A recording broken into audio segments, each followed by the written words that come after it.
like I was here literally yesterday. There's been a lot of anniversaries recently, of course, Emmanuel 9. Yep. And then I remember last year when I was watching you in the pageant, one of the questions was about the removal of the Confederate flag. Can you just elaborate on that, and then how it feels to kind of circle back within a year, being that you've been reigned for a year and that you had that question back then? Yeah, a year ago in my private interview also I was asked about the removal of the Confederate flag from the State House, and it's so crazy that I stood on that stage and had the entire state listen to me and what I had to say, and hear me say that I supported its removal, that we were so much better than that flag did not represent where South Carolina is in this day and age, and we've had so much progress, and it just doesn't represent where we are, who we are as a state, and we proved that after the Emmanuel 9 as well. So I think it was just me being able to represent our state in such a pivotal time in our history, and see the wonderful movements that our state has made, and me be a part of that as our Miss South Carolina was absolutely incredible. To come a year round now, to have those anniversary of those dates and realize all that we've done and all that I've done in this year, I've just been excited to be a South Carolinian. Outside of just being Miss South Carolina, just to be proud to say this is the state that I'm from and see everything that we've done this year. So let's talk about your reign.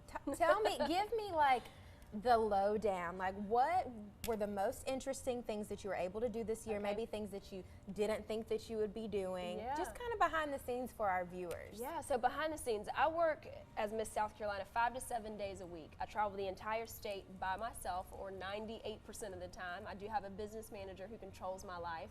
And other than that, I drive around, and some of the things I got to do was go to a catfish festival. I mean, no one really hears about that kind of stuff. Catfish festival, I got to eat catfish nuggets and all this good stuff.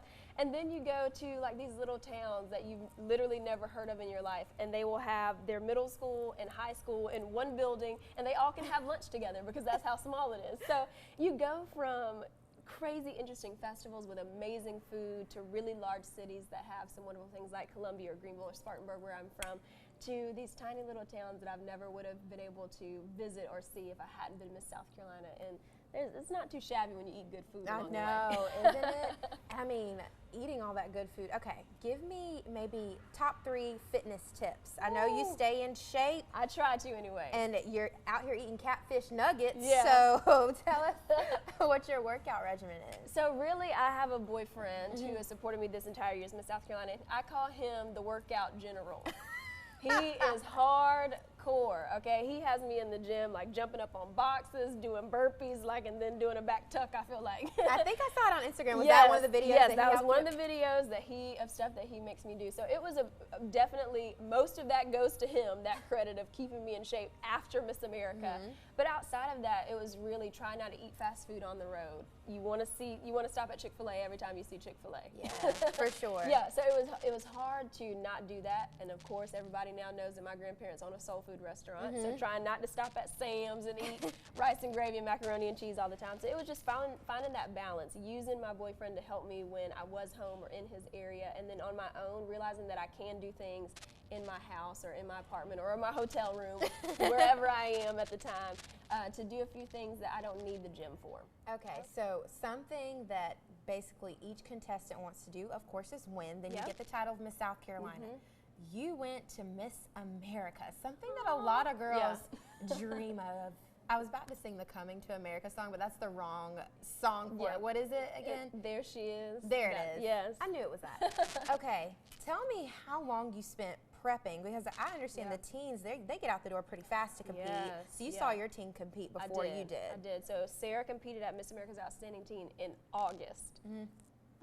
She wins in June, at the end of June, and then she competes the first week in August. It's crazy. And then she does go there for 2 weeks, just like we do at Miss America. So pretty much she loses that last week in July also, and she's already in Orlando. So we watched her compete, top 10 finalist, evening gown preliminary winner, overall GPA winner of all of 52 contestants at MAOT. So she was fantastic. So you have a few weeks just for her, and then you only have about June, July, August, about 2 months as Miss South Carolina to get ready for Miss America. So when you win here in South Carolina, they're really looking for the girl who is already ready to go compete on the Miss America stage with a few tweaks, obviously, and you can work on improving your interview always, work on your wardrobe changes or whatever, but overall they're looking for a girl who is pretty much ready to leave South Carolina and go to Atlantic City and stand on the Miss America stage. So how was that experience? It is there? crazy. I know. It's crazy. So we're there for 2 weeks, like I said, and for the entire first week, we didn't see daylight. We rehearse from early in the morning, so we get to there about 6 a.m., and we stay and rehearse all night long, and then at night at about 7 we leave for a dinner appearance. So for the first week, literally no daylight. Then the second week comes, we have competition, you hit on stage, and it's interesting because you don't see your family, we don't have our phones, so that's a whole nother thing where you're not able to get on Google or whatever and look up things for interview and feel like you're ready for that. You don't have that.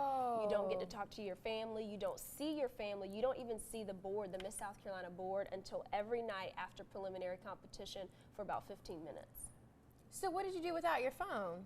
You're there with the girls. That's like extreme bonding. And try not to eat. But you know, I loved that. I love it because you only get to experience Miss America one time. And I didn't want to spend it on my phone when I never get to go back there again. You don't ever see those girls in that setting ever again. I got really close to Miss Oklahoma, Georgia Frazier. I went to see her give up her title as Miss Oklahoma 2 weeks ago. But if I had been on my phone, that probably wouldn't have even happened. So I love that we were able to disconnect from social media and our family and even our board, because you have that time to just spend there and be in the moment and realize the opportunity you have being a contestant at Miss America. And people don't understand this either. I mean, I keep up with the pageant world pretty often, but you girls really build a sisterhood, like especially in Miss South Carolina, from what I've seen throughout the years. And then you have your queens from the 60s coming back and everything like that. So I guess for this next winner, what are some words of advice that you would offer them? The biggest thing that I've told these girls from back in February at the Miss South Carolina Workshop Weekend all the way to now is to realize that if you become the next Miss South Carolina, to realize that this job is not about you. It's not. Everything that you do, the crown and sash, it's not about you and glorifying you. It's about what you can use those things for to help other people, to make your gifts that you've been given that allowed you to win Miss South Carolina infectious to other people so that they in turn use theirs and it just pass on from generation to generation. Almost at every appearance, I talk about my 5th grade teacher and I say how she gave me some advice and it stayed with me for the rest of my life, and I could only hope that one thing that I said, just like she did for me, would be passed on to someone else, and I never know that 10, 15 years down the road, that person might be in a room with one of my children and they say something that might change their life. So it's realizing that it can't stop with you and that it's not about you. That's probably the biggest thing that I want these girls to know, and whoever the new Miss South Carolina is, to know that just use these tools, but it's not about you, it's about everybody else. When you're talking about this, I can't help but think of in our previous questions when I was talking to you about different things that kind of set you up, you said that basically whoever wins Miss South Carolina, they must be ready for Miss America. Yeah. So what do you feel were your tools and what really helped you be ready to win Miss South Carolina? I know you have a huge support system behind you. Was that kind of? Oh, I mean, you definitely need support to make it through this. This is almost survival of the fittest. Really it is. Who can keep their stamina the entire 2 weeks? You wake up early, you go to bed late, you have to be back here all over again and do that every single night for pretty much 10 days while we're here. And so definitely your support system, but you know, the other piece of it too is realizing why you want this, you know, that helps you make it through, and realizing what gifts you have. And I realized that my gift was communication, and I wanted to use that. Miss South Carolina goes across the state and speaks. Miss America goes across our nation and speaks. So I realized that I wanted to be able to use my gift, but not for me. Not use my gift to talk about me. Use it to talk about my platform, diabetes, talk about my brother and his story, talk about believing in yourself and having to compete for 5 years before I was able to even reach this level of success. So using all of those things and using my gift of communication to talk about something other than myself, so that people realize that this isn't just about me. Yeah. So hearing all of those things, I mean, your story is just definitely inspiring. And she's a girl from the upstate like me. I mean, no one raises them better but the upstate. But what do you feel was the biggest challenge of being Miss South Carolina this year? The biggest challenge is definitely the driving. Okay. Because you travel sometimes every single day of the week alone. And let's say, like you said, I'm from the upstate. Let's say I have to drive all the way to Myrtle Beach. That's 4.5 hours for us. But then I'm there for a few hours for the appearance, but then I have to drive that 4.5 hours back. So sometimes I'm in a car 9, 10, with traffic, 11 hours. Yeah. You know, by myself, and that's difficult to do that every single day of the week by yourself. That was the most challenging part of it, absolutely. I can imagine you probably get sleepy on the roads. Yeah. About how often do you sleep? Do you get enough sleep during your reign of Miss South So Carolina? I came up with a system, a nap system for myself, and how this works is if I'm really tired on the road, I have my alarm system in my phone already set to 7 minutes, and I will pull off on the side of the road and I will nap for exactly 7 minutes. And then I'll get back on the road and drive again. Who taught you that? I just came up with that. 10 minutes was too long Yeah. because sometimes that 10 minutes, you can't gain any of that back, but I can turn 7 minutes into 5 minutes.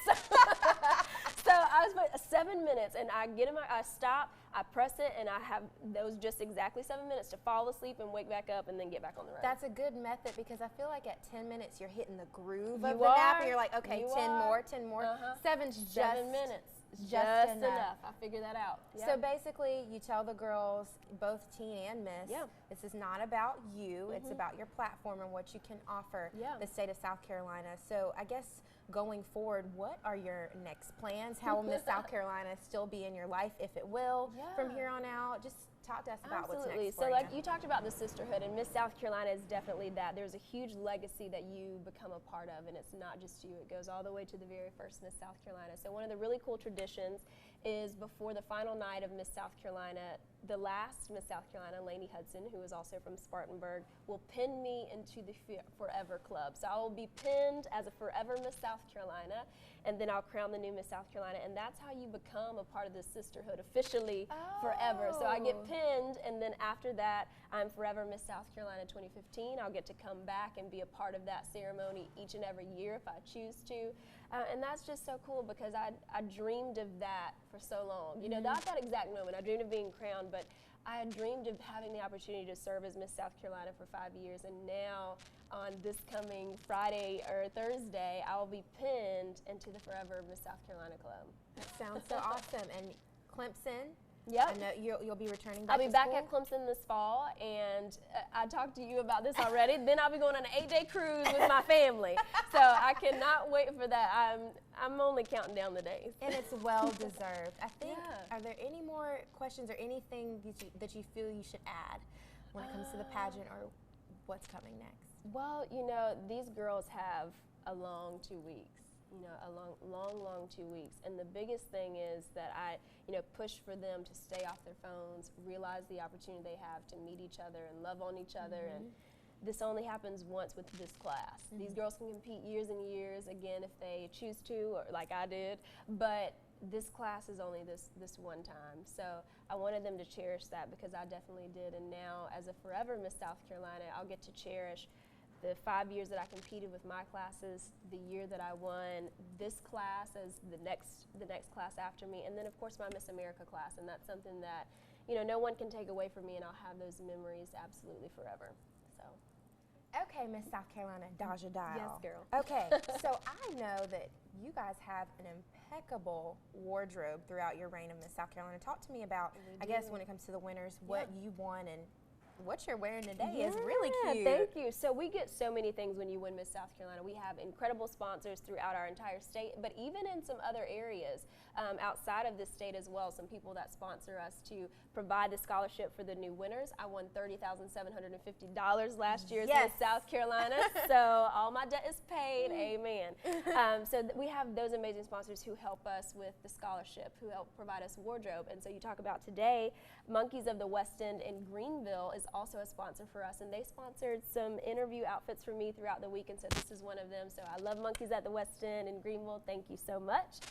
But it's just so wonderful because they provide those things for us throughout the entire year, and that way you don't have to go and repeat too many times. I know. We know the struggle working in TV. Yes, so I'm I know like, you do. Where'd you get that? So that's good to know.